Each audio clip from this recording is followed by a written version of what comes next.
everybody, welcome to Coffee Talk with Andy. So I've just been wanting to do a little devotion with you all here. So we're going to do something that's going to spread over probably around 10 days, Monday through Friday, for the next couple weeks here. And I thought of just walking through the events that unfolded after the resurrection. And so the resurrection and where we celebrated, it happened 8 days ago. And so what I thought for our time here together is that we would look at where the text actually says 8 days later and see what unfolds in this moment. And what we find 8 days later, that Jesus actually appears to his disciples, but appears with a very specific reason, that he wants to go and talk with one of his disciples named Thomas, because he is expressing some doubt, right? He has just been told that Jesus was resurrected and that he is now alive, and he expresses doubt. He's like, there's no way, which we can totally understand why he would say something like that, right? I mean, we would say the same thing if it happened in our day and age right now, where it'd be like, you're insane. Like, what are you talking about? People don't rise again from the dead. That doesn't happen. So we can totally understand why he would have some doubt surrounding this and be looking at the other disciples like, you guys are nuts. Like, I can't believe you believe this. You guys have hallucinated. You guys have these high hopes, dreams of Jesus doing something. But, we all know he went to the cross. Like, he got buried. That's his tomb.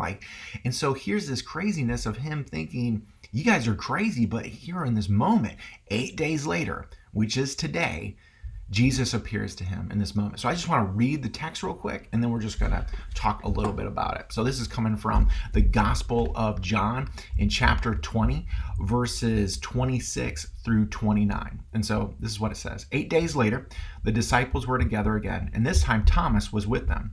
The doors were locked, but suddenly, as before, Jesus was standing among them. "Peace be with you," he said. Then he said to Thomas, "Put your finger here and look at my hands.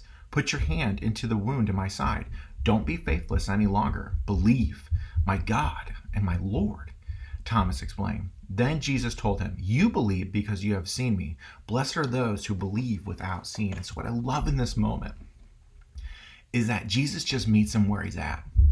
Because Thomas is at a point right now where he has a lot of doubt surrounding the whole events of the resurrection. And what we see is that Jesus is like, hey, I'm here. I'm going to help you through this little bit of your hurdle here when it comes to faith. And see, this is what Jesus does to us now.